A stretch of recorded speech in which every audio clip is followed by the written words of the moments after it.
할렐루야.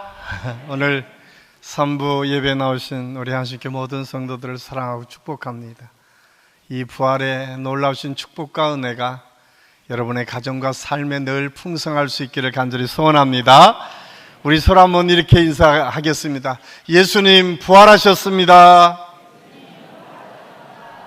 이렇게 축복할까요?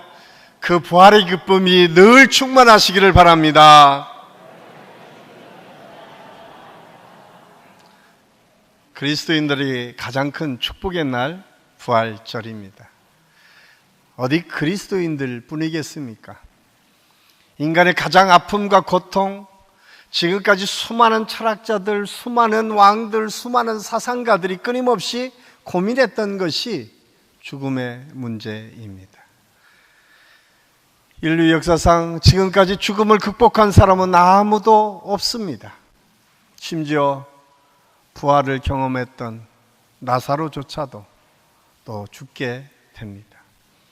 그런데 유일한 부활의 주 예수 그리스도, 하나님께서 직접 이 땅에 오셔서 우리의 온 인류의 죄를 담당하시고 죽으셨다가 3일 만에 부활하신 예수 그리스도, 그분만이 영원한 부활을 우리에게 누리게 하셨고 그 축복을 우리에게 주셨고, 그 믿음으로 우리가 단순히 인간의 죽음으로 끝나는 인생이 아니라 영원한 세계가 있음을 알고 그 축복을 누리며 사는 은혜가 우리에게 있음을 우리가 믿고 감사하는 우리 모든 성도들의 삶이 될 수 있기를 간절히 소원합니다.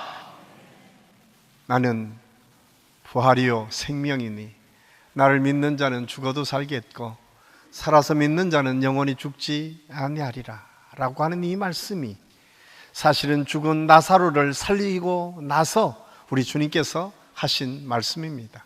우리의 인생이 죽음으로 끝이 아니라 영원한 세계가 있음을 가르쳐 주시면서 몸소 앞으로 너희의 삶 속에 이 영원한 축복이 이미 예비되어 있음을 보여주시기 위해서 나사로를 살리시고 또한 몸소 이 땅에 오셔서 우리의 죄를 지시고 죽으셨다가 부활하신 예수 그리스도, 그분을 기념하고 그 은혜를 늘 감사함으로 우리가 부활절을 지키고 있습니다. 그뿐만 아니라 우리 그리스도인들은, 기독교인들은 사실 이 부활의 날을 안식구 첫날, 일요일, 주일을 매주일 기념하는 겁니다. 우리가 주일을 성수할 믿음을 갖고 있다고 하는 것은 그냥 주일날 형식적인 예배가 아니라 사실은 부활의 기쁨 속에 우리는 이 세상에 살지만 이 세상에 구속받고 이 세상에 지배하라 있는 삶이 아니라 하나님의 나라의 지배 속에 영원한 하나님의 뜻과 섭리를 향해 가는 인생임을 매 주일마다 고백하는 것이 주일 예배입니다. 그래서 주일 예배는 너무나 소중합니다. 여러분들이 예배에 참여하는 것 형식적일 수는 있을지 모르지만 그 속에는 이런 깊은 하나님의 뜻과 섭리가 있음을 우리는 알아야 됩니다. 그래서 예수 그리스도의 부활은 우리 그리스도인들의 출발이요 생명이요 능력입니다. 만약 예수님의 부활이 사실이 아니다라고 하면 사도 바울의 이야기처럼 우리가 가장 어리석고 불쌍한 자일 수밖에 없습니다. 그러나 그렇지 않습니다. 성경은 분명히 말씀하셨고 예수 그리스도는 분명히 우리에게 보여주셨고 그 모든 사실은 역사적으로 지금까지 우리를 이끌어오는 힘과 원동력이 되어주셨음을 알 수가 있습니다.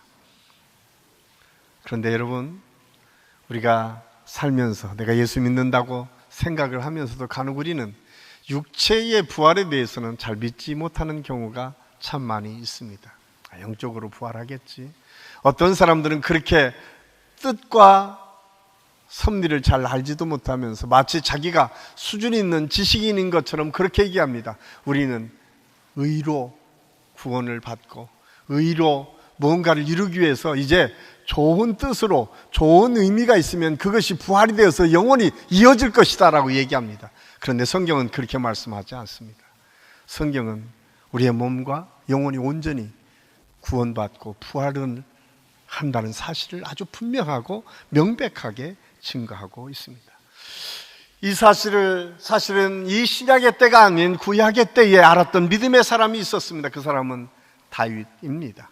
다윗은 시편 16편 10절에서 11절 말씀을 통해서 이렇게 선포합니다. 이는 주께서 내 영혼을 수월해 버리지 아니하시며 주의 거룩한 자를 멸망시키지 않으실 것임이니이다. 주께서 생명의 길을 내게 보이시리니 주의 앞에는 충만한 기쁨이 있고 주의 오른쪽에는 영원한 즐거움이 있나이다. 다윗은 예수 그리스도를 만나지 못했지만 이미 그는 하나님의 은혜를 통해서 그 죽음이 그냥 끝나는 것이 아니라 지옥의 음부에 버려지는 인생이 아니라 하나님의 은혜를 통해서 생명의 길이 보였다라고 오늘 성경은 표현하고 있습니다. 이 생명의 길은 음부에 버림당하지 않을 뿐만 아니라 그 앞에는 영원한 기쁨과 오른쪽에는 즐거움이 있다라고 성경은 말씀하고 있습니다. 이 말씀을 통해서 우리에게 천국이 어떻게 우리의 삶에 어떤 모습으로 나타나는지를 아주 분명하게 말씀합니다. 천국은 영원한 즐거움과 기쁨이 충만한 곳이다 라고 오늘 다윗은 우리에게 말씀해 주고 있습니다. 그러면서 그는 그렇게 얘기합니다. 기쁨과 즐거움은 형상화된 천국의 모형이고 모습일 텐데 그것을 아는 것은 주의 앞에 주의 오른쪽에 하나님의 의를 통해서 나타날 수 있다라고 하는 사실을 가르쳐 주고 있습니다. 그렇습니다.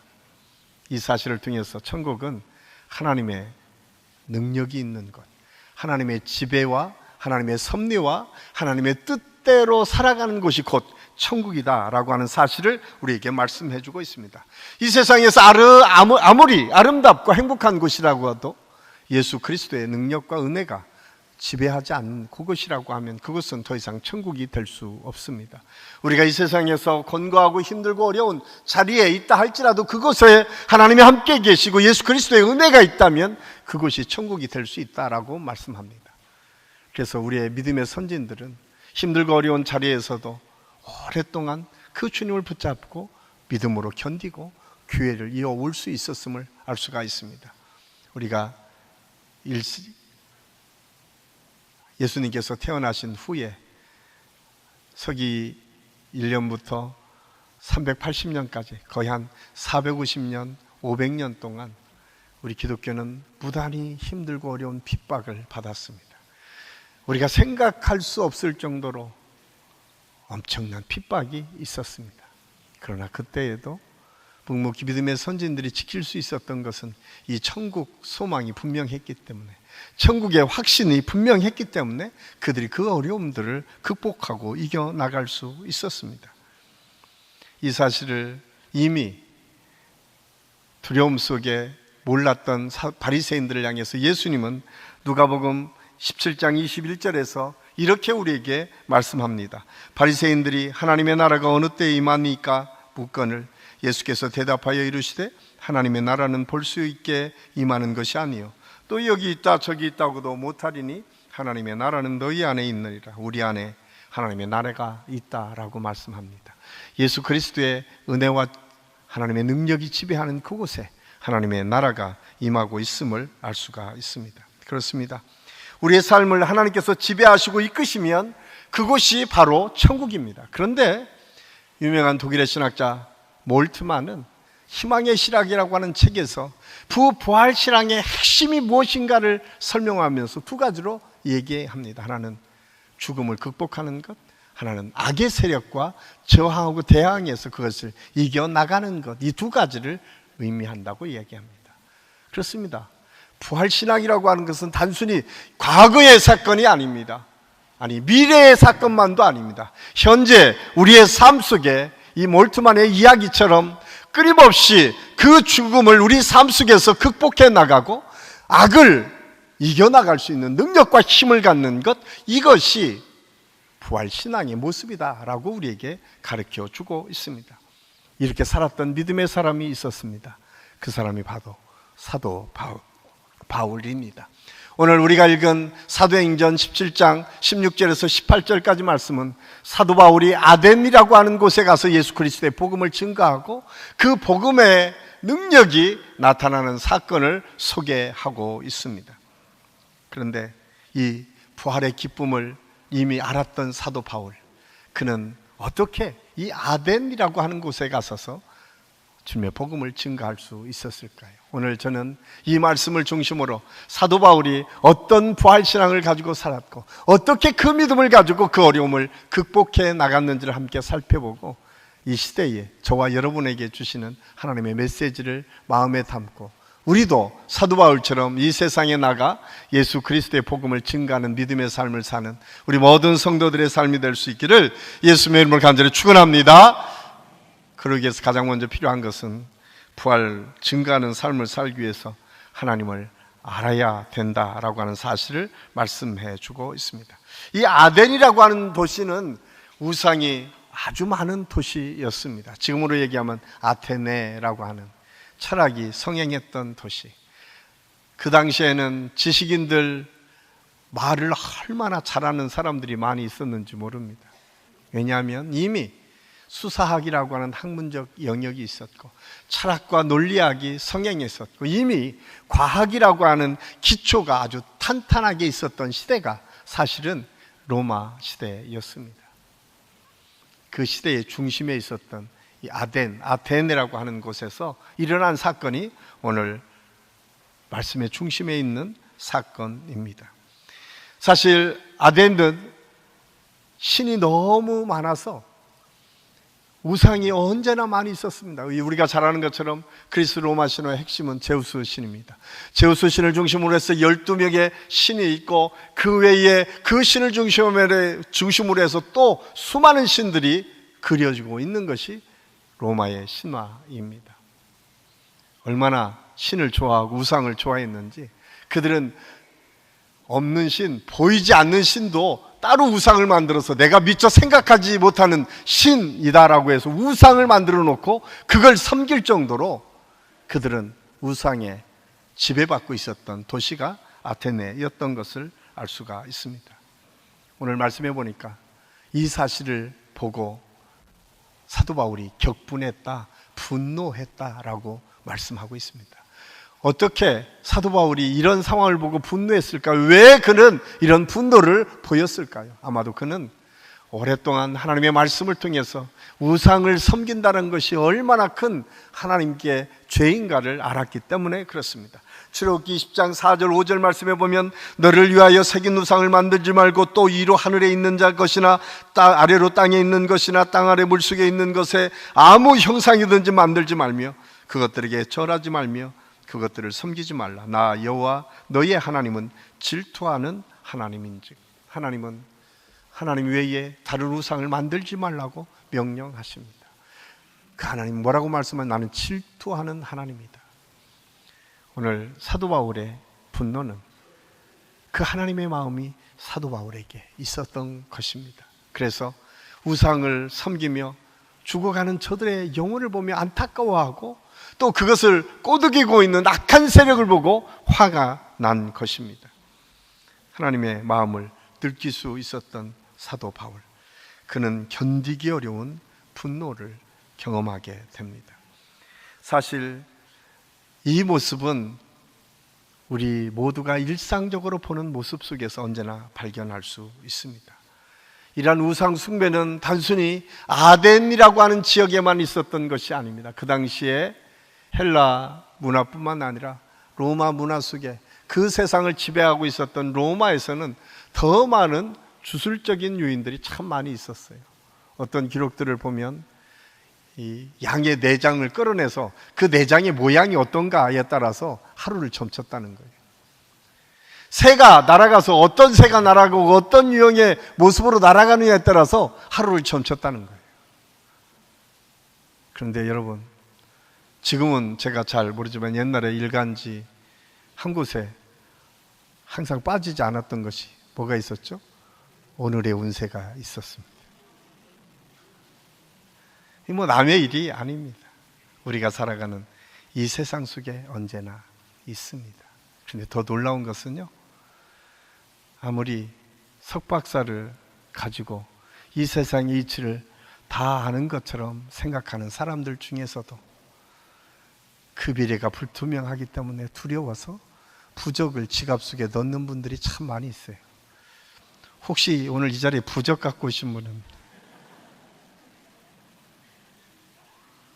여러분, 어디 그뿐이겠습니까? 최근에 어떤 사람들이 AI 기계를 들여놓고 첨단 기계를 들여놓고 나서 가장 먼저 하는 일이 무엇인지 아십니까? 돼지머리 놓고 거기에 돈을 꽂아놓고 비는 것 아닙니까? 그게 남의 일이겠습니까? 아마 지금 우리나라에도 건설 현장, 우리나라에서 특별히 잘 되는 기업들을 보면 늘 시작할 때마다 그렇게 돼지머리를 놓고 절하고 있습니다. 자기들은 그냥 형식이라고 얘기하죠. 그런데 그 내면 속에 잡혀 있는 것은 무엇입니까? 두려움입니다. 미래에 대한 불확실함 때문에 언제나 두렵고 떨리는 마음을 가지고 살기 때문에 그렇습니다. 그 이유가 무엇입니까? 온 우주를 창조하시고 이끌어 가신 하나님이 어떤 분이신지를 모르고 우리의 인생의 주인이 어떤 분이신지를 모르기 때문에 그렇게 될 수밖에 없습니다. 아무리 현대 과학이 발달하고 아무리 뛰어난 사람들이 많이 나타나는 그곳에서도 불확실한 미래를 보고 늘 두려워하는 것이 우리 인생의 연약함일 수밖에 없음을 알 수가 있습니다. 사도 바울도 예외가 아니었습니다. 사도 바울도 얼마나 전통을 좋아했는지 모릅니다. 예전에 믿음을 가지고 살았던 사도 바울, 그는 유대 전통 때문에 예수 믿는 사람이 보이기만 하면 죽이러 쫓아다녔던 사람이 사도 바울이었습니다. 그는 스스로 고백하기를 나는 유대인 중에 유대인이다 라고 고백할 정도로 유대인의 믿음을 가지고 있었던 사람이 사도 바울이었습니다. 그런 그가 완전히 180도로 변하게 된 계기가 무엇입니까? 그것은 예수님을 만났기 때문에 그렇습니다. 그가 잘 아는 것처럼 사도행전 7장에 스데반 집사님이 돌아가시는 그 현장에 그 모든 것을 주도 면밀하게 이끌었던 청년이 사울이라고 하는 청년이라고 성경이 기록되어 있습니다. 그는 틈만 있으면 예수 믿는 사람이 어디에 있는지 찾아서 그 사람들을 죽이려고 쫓아갔습니다. 어느 날 다메섹이라고 하는 곳에 예수 믿는 사람들이 모여있다는 소식을 듣고 오늘 또 사도 바울은 그곳을 쫓아갑니다. 그러던 어느 날 호련히 다메섹에 가는 도상에서 빛을 만나게 됩니다. 사도행전 9장 3절은 이렇게 표현합니다. 호련히 하늘로서 빛이 저를 둘러 비추는지라 땅에 엎드러져 들으며 소리 있어 이르시되 사울아 사울아 내가 어찌하여 나를 박해하느냐 하시거늘 대답하여 주여 누구시니까 이르시되 나는 내가 박해하는 예수라. 그는 예수님에 대해서 선지자 중에 한 명 정도로 이해했습니다. 어느 날 참 특별한 일을 만들어냈던 분이라고만 생각했습니다. 그래서 예수 믿는 사람은 유대 율법을 어기는 사람이었고 하나님을 어기는 사람이다 생각을 했습니다. 그래서 그는 틈만 있으면 그들을 공격했습니다. 그런데 그 예수님이 사도 바울을 찾아오신 것입니다. 나는 내가 박해하는 예수라. 이 말씀 앞에 사도 바울은 꼬꾸라집니다. 그리고 눈이 멀어서 아나니아라고 하는 사람에게 기도받기 전까지는 눈도 제대로 뜨지 못했습니다. 그런데 놀랍게도 사도 바울이 그런 경험 이후에 180도 그의 인생이 바뀌었음을 성경은 우리에게 말씀해 주고 있습니다. 그렇습니다. 사도 바울은 그냥 바뀐 것이 아니에요. 예수 그리스도를 만난 그 은혜를 체험했기 때문에 바뀌었습니다. 그렇기 때문에 사도 바울의 삶은 예수 그리스도를 만나기 전과 후가 180도 바뀐 것입니다. 오늘 우리가 세례받는 것도 이와 마찬가지입니다. 세례받기 전과 세례받기 후가 180도 바뀌어가도록 하는 것이 세례의 깊은 의미입니다. 저는 우리 한신교회 모든 성도들이 특별히 오늘 세례받는 여러분의 삶 속에서 이렇게 변화를 경험할 수 있기를 예수님의 이름으로 간절히 축원합니다. 이 부활절에 우리가 함께 기도하며 나가야 될 것이 무엇인가? 그냥 전해드린 이야기가 아니라 내가 직접 만난 예수 그리스도, 그 부딪힘이 우리에게 있을 때에 우리는 변하지 않는 믿음으로 하나님을 증거할 수 있고 변하지 않는 믿음으로 이 세상을 승리하며 살아갈 수 있습니다. 저는 이 부활절에 그 주님을 만나는 은혜와 기쁨이 우리 모든 성도들에게 있을 수 있기를 예수님의 이름으로 간절히 축원합니다. 또한 오늘 17절 18절은 이렇게 말합니다. 그 당시에 그 시대를 이끌었던 철학은 에피쿠로스라고 하는 학파와 스토아라고 하는 학파가 그 시대를 이끌었습니다. 에피쿠로스 학파는 여러분이 잘 아는 것처럼 쾌락주의를 추구하고 있습니다. 스토아 학파는 정신적인 금욕주의를 주장했던 사람들이었습니다. 그 당시에는 이 두 부류가 그 세계를 지배했습니다. 그래서 그 사람들이 아니고는 누구도 이야기할 수 없을 정도의 분위기였습니다. 그런데 그들 앞에 오늘 한 이상한 사람이 등장한 겁니다. 그게 사도 바울입니다. 그는 예수 그리스도를 증거합니다. 내가 만난 예수 그리스도를 선포하고 있습니다. 한 번도 들어보지도 못했던 유대 어느 청년이 하나님의 아들이었는데 그를 통해서 이런 기적이 있었고, 그를 통해서 하나님의 계시가 이렇게 왔고, 그분이 우리의 죄를 지시고 십자가에 못 박혀 돌아가셨다가 부활하셨다. 그런데 놀라운 것은 그 다음에 사도 바울의 고백입니다. 부활의 주님을 내가 만났다.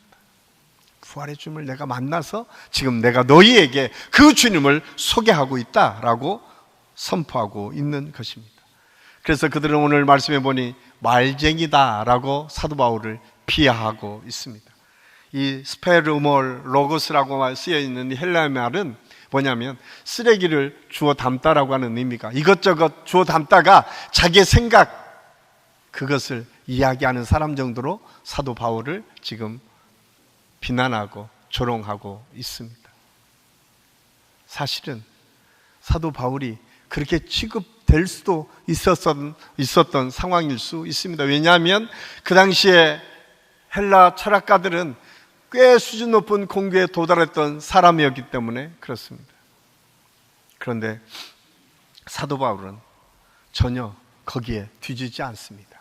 아주 분명하게 하나님의 말씀을 선포하기를 시작합니다. 그리고 거기에서 놀라운 역사들이 일어나요. 그냥 단순히 사도 바울이 전했던 것, 그것으로 그치는 것이 아니라 거기에서 예수 믿는 사람들이 불릴듯 일어나기 시작합니다. 스토아 철학자, 에피쿠로스 학파의 철학자들은 깜짝 놀랍니다. 도대체 저 진리가 무엇이기에 저렇게 사람들이 바뀔 수 있을까? 여러분, 오늘날에도 우리 교회 안에 얼마나 많은 사람들이 말쟁이라고 비난당하고 조롱당하고 있습니까? 사실 이것은 사도 바울의 말쟁이와 오늘 한국교회가 그리스도인들이 비난받는 이 말쟁이와는 굉장히 많은 차이가 있습니다. 왜냐하면 사도 바울의 말쟁이는 그들이 몰라서 하는 이야기고, 오늘날 한국교회의 말쟁이는 우리가 잘못해서 듣는 이유이기 때문에 그렇습니다. 이 사실을 알았던 야고보서 기자는 야고보서 2장 14절에서 이렇게 우리에게 경고의 메시지를 줍니다. 내 형제들아, 만일 사람이 믿음이 있노라 하고 행함이 없으면 무슨 유익이 있으리요? 이 믿음이 능히 자기를 구원하겠느냐? 우리가 말쟁이라고 듣는 요즘 이유가 무엇입니까? 겉과 속이 다르다는 거예요. 말처럼 우리가 행동하지 않는다는 거예요.